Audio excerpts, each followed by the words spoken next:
नमस्कार साथियों, आप सभी का एक बार फिर से बहुत हार्दिक स्वागत है हमारे YouTube चैनल में। आज की इस वीडियो में हम बात करने वाले हैं हाइपरटेंशन के बढ़ते हुए मरीजों की संख्या किस तरीके से आज पूरे विश्व में एक चिंता का विषय बनी हुई है। इस संबंध में हमारा जो सोर्स रहेगा वो रहेगा द हिंदू में आज छपा साइंस के सेक्शन का ये आर्टिकल। ठीक है, इस पूरे आर्टिकल के अंदर जितने भी सारे इंपॉर्टेंट पॉइंट्स आपके एग्जामिनेशन के अकॉर्डिंग महत्वपूर्ण हो सकते हैं, उन सबको हमने आगे आने वाली स्लाइड्स के अंदर कवर कर लिया है।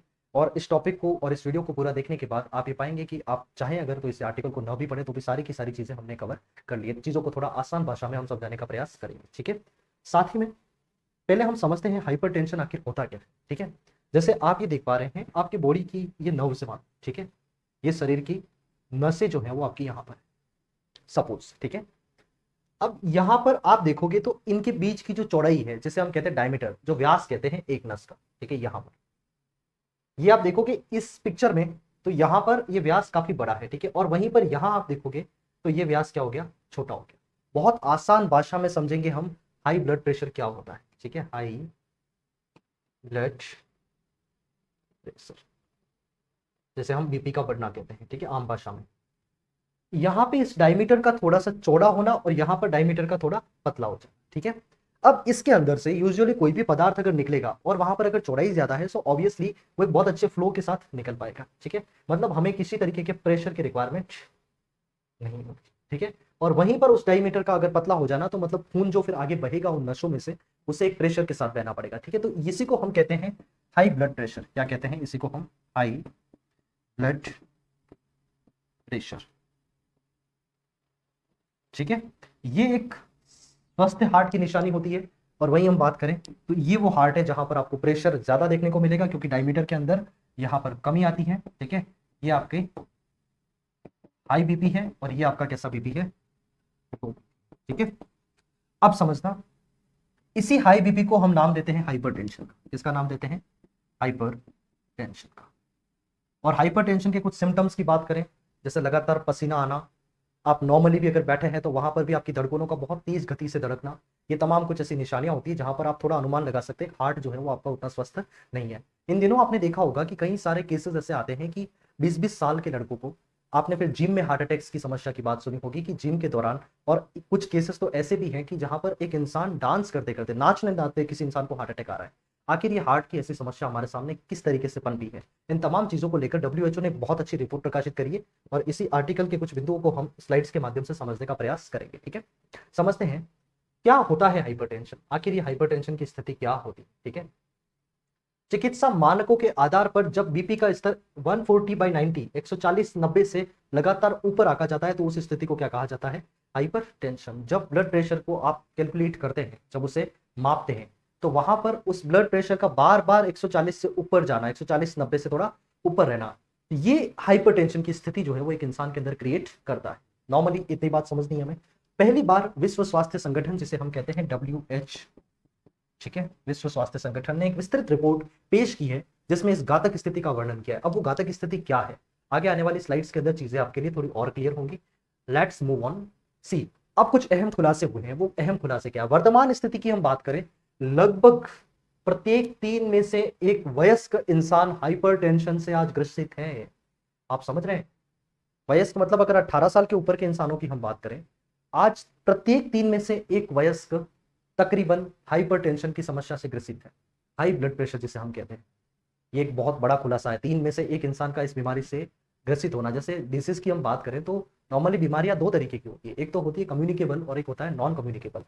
वो बीमारियां जो एक दूसरे के संपर्क में आने से बढ़ती हैं उन्हें हम कहते हैं कम्युनिकेबल। जैसे हम बात करें कोविड की बात करें, एक दूसरे के संपर्क में आने से वो बीमारियां बढ़ रही हैं। उनके लिए हाल ही में कई सारे ऐसे प्रयास करे गए कि कम्युनिकेबल डिसीजेस किसी भी तरीके से बढ़ ना पाए, और अगर ऐसी कोई चीज आती है, हाल ही में अभी आपने देखा होगा निपा वायरस की जैसे बात आई, तो उसमें भी हमने स्टैंडर्ड्स ऐसे बना के रखे जहां पे केरल में उसे कंट्रोल किया जाए। ठीक है, कोविड की हम बात करें, ऐसी तमाम वायरसेस वगैरह जब आते रहते हैं तब उनको तो हम कंट्रोल करने के लिए बहुत ज्यादा अवेयर हो जाते हैं। ये नॉन कम्युनिकेबल डिजीज है, मतलब ऐसी बीमारियां हैं जो एक दूसरे के संपर्क में आने से नहीं फैलती। जैसे हम बात करें ब्लड प्रेशर की, आप बात कर लेते हैं, आप डायबिटीज की बात कर लेते हैं, जो अमूमन ये बीमारियां देखने को मिलती है। हम कैंसर की बात करें, ये ऐसी बीमारियां हैं जो संपर्क में आने से नहीं फैलती, बट इवन आफ्टर आज दुनिया में होने वाली तमाम मौतों के अंदर इन बीमारियों का योगदान बहुत बड़ा है।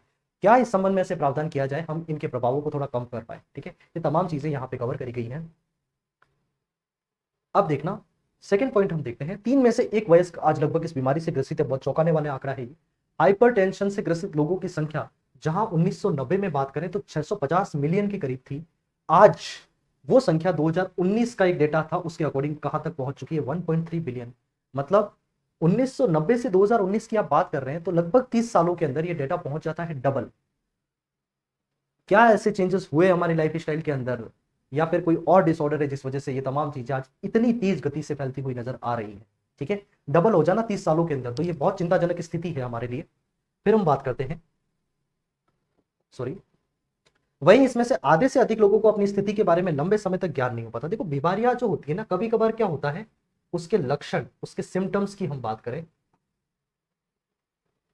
सिम्टम्स जो होते हैं कभी कभार बहुत कम समय के अंदर ऐसे लक्षण आपको दिखाई देने लग जाते हैं। वहीं कुछ बीमारियां ऐसी होती है जिनके लक्षण आपको थोड़े कम समय के बाद दिखते हैं। ठीक है, और जब कम समय के बाद लक्षण दिखते हैं तो फिर वो लक्षण धीरे धीरे धीरे धीरे पनप कर बहुत ज्यादा बड़े होते जाते हैं, और एट द एंड ये जो हाइपर टेंशन है वो एक इंसान को कभी हार्ट अटैक की तरफ भी ले जाता है, इवन किडनी की समस्या भी इससे होती है, स्ट्रोक की समस्या इससे आती है, और समटाइम्स ये हमारे और जो दूसरे भी ऑर्गन है उनके अंदर भी कई तरीके की समस्या पैदा कर सकता है। तो जरूरत है हमें, जहां कहीं पर हमें ऐसा लगे कि ऐसी कोई समस्या आपको हो रही है, आप हार्ट के अंदर किसी तरीके का कोई भी डिसऑर्डर फील करें, तो आप एक चिकित्सक के पास जाएं, वहां पर जाकर प्रॉपर एडवाइस लें किसी भी तरीके से। आज इन चीजों के बढ़ने के पीछे सबसे बड़ी समस्या यह है कि एक तो लोगों के बीच में इसकी जागरूकता नहीं है, दूसरा यह है कि अगर छोटी मोटी समस्या होती है तो उसे इग्नोर किया जाता है, इंसान कहता है ठीक है सर चलेगा। लेकिन जब समय समय के ऊपर छोटी छोटी सी बातों के ऊपर आपका ब्लड प्रेशर हाई नहीं लगने लगता है, वो सिम्टम्स आपको नजर भी आते हैं, बट इवन आफ्टर आप उसे इग्नोर करते हैं, तो एक समय ऐसा आ जाता है वो बीमारी बहुत गहरा रूप ले लेती है। ठीक है, बारे में लंबे समय तक ज्ञान नहीं हो पाता है। ठीक है, ऐसा अनुमान लगाया गया है कि 2019 से 2050 के मध्य लगभग 76 मिलियन मौतें इससे होने का अनुमान है। किससे? हाइपरटेंशन से। हाइपर टेंशन से 2019 से 2050 के बीच में लगभग कितनी मौतें होने का अनुमान है? 76 मिलियन मौतें होने का अनुमान आंका गया है। ठीक है, भारत में भी इसमें कई समय पर अलग अलग रिपोर्ट प्रकाशित हुई है जिसमें इस बात को लेकर एक चिंतन किया गया है किस तरीके से हम उन चीजों को रोक पाए। आगे बढ़ते हैं, कुछ और अहम आंकड़े हमारे सामने। अब ये एक इंपॉर्टेंट फैक्टर है, क्या कारण हो सकते हैं हाइपरटेंशन के? सबसे इंपॉर्टेंट, देखो कभी कभार तो आनुवंशिक कारण भी होते हैं, जेनेटिकली भी एक इंसान के अंदर वैसे बीमारी अपने पेरेंट्स से आती है, so that is quite obvious and natural, उसके अंदर हम कुछ नहीं कर सकते। ठीक है, लेकिन हमने पाया है कि सर इसके कारण जो हाइपरटेंशन बढ़ रहा है उसकी संख्या नगण्य है, बहुत कम है। वहीं हम बात करें, आज सबसे ज्यादा दो कारण हाइपरटेंशन बढ़ने के हैं और ऐसी बीमारियां बढ़ने के, सबसे पहला तो है जीवन जीने का तरीका है, और दूसरा है नमक का अधिक उपभोग।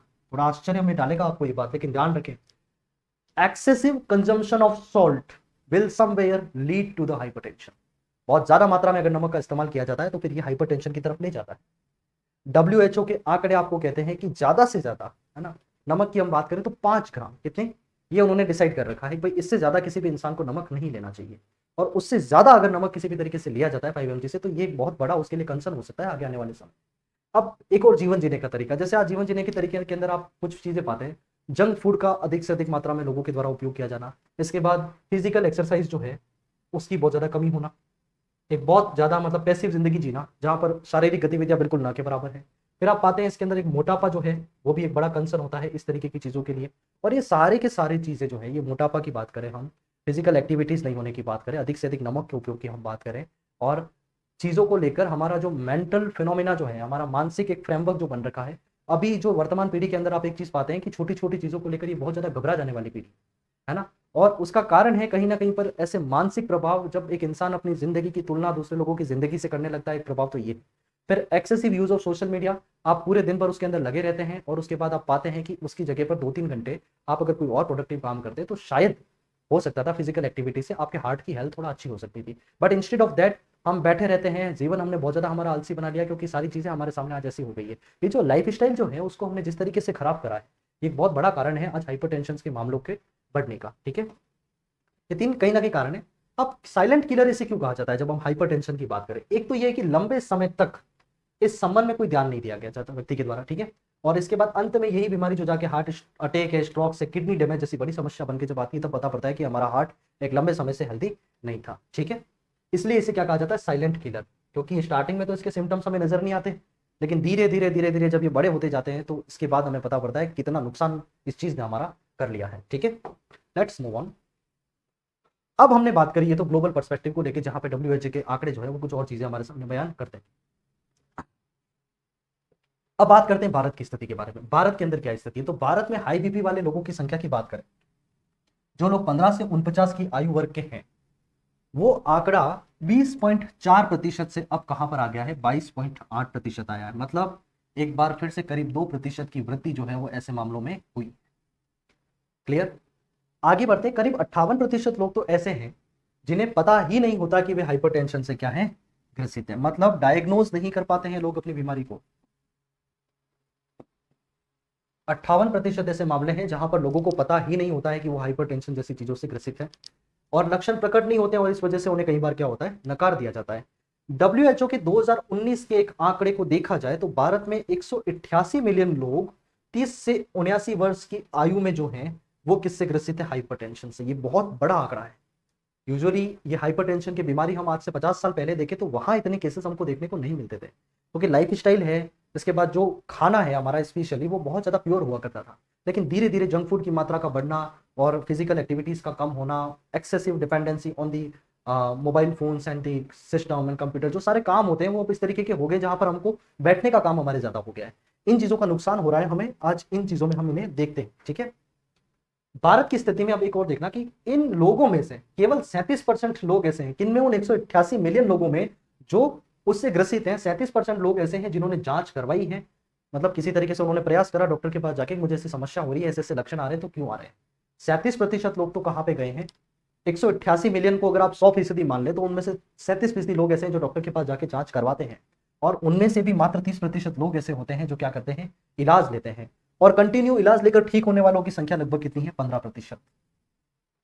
188 मिलियन को अगर आप 100 का आंकड़ा मान लें तो उनमें से आज ठीक होने वाले की संख्या जो है वो मात्र कितनी है, 15%। एक बहुत बड़ा एक तरीके से एक्सप्रेशन है यहाँ पे WHO का। एक और रिपोर्ट आई थी, global burden of disease report 2019 की आई थी। इसके अनुसार भारत में मौतों में सबसे एक अहम कारण जो रहा है वो हार्ट अटैक रहा। इस संबंध में कई बार जागरूकता फैलाने के प्रयास भी होते हैं, लेकिन फिर भी कुछ चीजें हमारी लाइफ में ऐसी हो गई है जिस वजह से इनके ऊपर उतना ध्यान नहीं दिया जाता है। ठीक है, अब बात करते हैं, ये तो समस्या हो गई, तो सर इसके कुछ समाधान क्या हो सकते हैं। तो बिल्कुल है समाधान। सबसे पहला हमें करना है, नमक के उपभोग को हर हाल में रोका जाए, क्योंकि एक्सेसिव यूज ऑफ सॉल्ट जो है वो एक सबसे बड़ा कारण है डायबिटीज, हार्ट अटैक्स जैसी समस्या जो है वो इंसान के अंदर लाने का। हार्ट अटैक क्या होता है, आपकी नसें जब उनमें खून जो प्रवाहित होना है वो ब्लॉक हो जाता है किसी तरीके से, तो उसी को हम कहते हैं हार्ट अटैक। ठीक है, और जब ऐसी स्थितियां होती है तो उसके पीछे कारण होता है वो जो नसों का हमारा डायमीटर है, जो व्यास है जहां से खून प्रवाहित होता है वो कम हो जाता है, और वो कम होने का कारण क्या है, हाइपरटेंशन। मतलब हाई ब्लड प्रेशर जो है वही चीजें हमें इसकी तरफ अंततः ले जाती हैं। ठीक है, और WHO के एक लक्ष्य के अनुसार संपूर्ण विश्व में नमक के उपभोग को 2025 तक, मतलब जितना उपभोग हम आज कर रहे हैं वो 2025 तक उसे हमें कितना कम करना है, 30% तक कम करना है। बट इवन आफ्टर उतने अच्छे सकारात्मक परिणाम हमें देखने को नहीं मिले हैं। अब बात करें FSSAI, food safety and standard authorities of India ने कई कदम ऐसे उठाए भी हैं इस संबंध पर अभी तक भी प्रभाव सकारात्मक देखने को नहीं मिले हैं। यूजुअली होता क्या है कि जो हमारा आज जो पैकेज फूड हम देखते हैं, जो पैकिंग में जो फूड आता है, वहां पर हर पैकेट के ऊपर ये अनिवार्यता होना चाहिए, आप उसके ऊपर लिखें इसके अंदर सॉल्ट इंटेक कितना है, कितना नमक इसके अंदर उपयोग किया गया है। जब इन चीजों को आप क्लियर करेंगे, और अमूमन ऐसा पाया जाता है, एक रिपोर्ट और प्रकाशित हुई थी अभी बीच में 2019 की, तकरीबन 21 की बात है, वहां पे कुछ 4-5 राज्यों के अंदर ऐसा स्टडी हुआ। तो जितना ज्यादा नमक हम कंज्यूम कर रहे हैं उसमें जो सबसे ज्यादा नमक कंजम्पशन हो रहा है वो हो रहा है प्रोसेस, ये जो पैकेजिंग फूड है वहां पे नमक की मात्रा का उतना अच्छे तरीके से ध्यान नहीं रखा जाता। ये एक बात हमारे सामने निकल गई। ये 2021 में वो एक अध्ययन, ये लगभग 4 राज्यों में हुआ था अध्ययन, यहाँ पे एक पैकेज फूड में नमक की मात्रा को क्या पाया गया, काफी अधिक पाया गया। ठीक है, नेक्स्ट हम बात करते हैं, कुछ महत्वपूर्ण कदम और भी उठाए गए जिसमें India hypertension control initiative IHCI जो है, इन्होंने 2018 में 27 राज्यों में जून 2023 तक 5.8 मिलियन हाइपरटेंशन के मरीजों को इलाज दिया है। मतलब उन्होंने डायग्नोज करा है, उन लोगों की जांच करी है और इस संबंध में इन्होंने इलाज दिया है। और करीब 48% मरीज ऐसे हैं जो प्राथमिक स्वास्थ्य केंद्र पर दर्ज हुए हैं। मतलब जितने मरीज आज हैं उसमें से 48% मरीज जो है वो किसी तरीके से PHC पर या फिर पास के से हेल्थ सेंटर के ऊपर जाते हैं और चेक करवाते हैं, हमें ऐसी समस्या है। मतलब ये जो आपका IHCI है, इसने जो जागरूकता फैलाने का काम किया है उसका प्रभाव आज कहीं ना कहीं पर पड़ा है। ठीक है, और हम लोग थोड़ा इंप्रूवमेंट उसके अंदर कर रहे हैं, लेकिन फिर भी वो इंप्रूवमेंट उतना नहीं है जो हमारे स्टैंडर्ड्स को मैच कर पाए, और मरीजों का हेल्थ वेलनेस सेंटर पर BP नियंत्रण में भी लाया गया है। तो ये तमाम चीजें थी इस आर्टिकल में, और साथ में कुछ चीजें हमने हमारी ओर से भी ऐड करी है जिससे क्या किया जा सकता है, हाइपरटेंशन को कम किया जा सकता है। आई होप सो चीजें बहुत अच्छे तरीके से क्लियर हैं आपके लिए। और कई ऑडियंस अगर पहली बार हमारे चैनल के ऊपर आए हैं तो हम एक इसी मैकेनिज्म पे काम करते हैं, एक दिन में एक समाचार लेते हैं और उसका पूरा विश्लेषण आपके सामने प्रस्तुत करते हैं। और कभी कुछ दिन ऐसे हैं जब हमें लग रहा है कि ऐसा कोई इंपॉर्टेंट आर्टिकल है नहीं जिसके ऊपर थोड़ा डिटेल डिस्कशन की जरूरत है, तो फिर हम नहीं भी वीडियो लेके आते हैं। ऐसा कोई मैंडेटरी नहीं है कि एक वीडियो देना ही देना है, हम चाहे कुछ भी आपको देते हैं। ठीक है। जैसे अभी कनाडा और इंडिया वाला मामला चल रहा था, तो हमने कल उसके ऊपर एक बहुत डिटेल वीडियो आपको प्रोवाइड करवाया है। आज हम बात करें तो उसके अलावा मुझे जो महत्वपूर्ण खबर लगी वो इसके संबंध में किस तरीके से हाइपरटेंशन के मामले बढ़ते जा रहे हैं और कुछ इंपॉर्टेंट डेटा है जिन्हें आप अपने आंसर राइटिंग में क्वोट कर सकते हैं। ऐसी तमाम चीज़ों को लेकर हमारा प्रयास होता है कि एक अच्छा मैटर और वो भी कम समय के अंदर कवर हो, वो चीज़ें आपको दी जाए। ठीक है, आप सपोर्ट कर सकते हैं हमारे चैनल को लाइक करके, इसे सब्सक्राइब करके और साथ ही में अपने साथियों के साथ इसे शेयर भी जरूर कीजिएगा। नमस्कार साथियों, मिलते हैं एक बार फिर से एक और नई वीडियो के साथ। तब तक के लिए जय हिंद, जय भारत।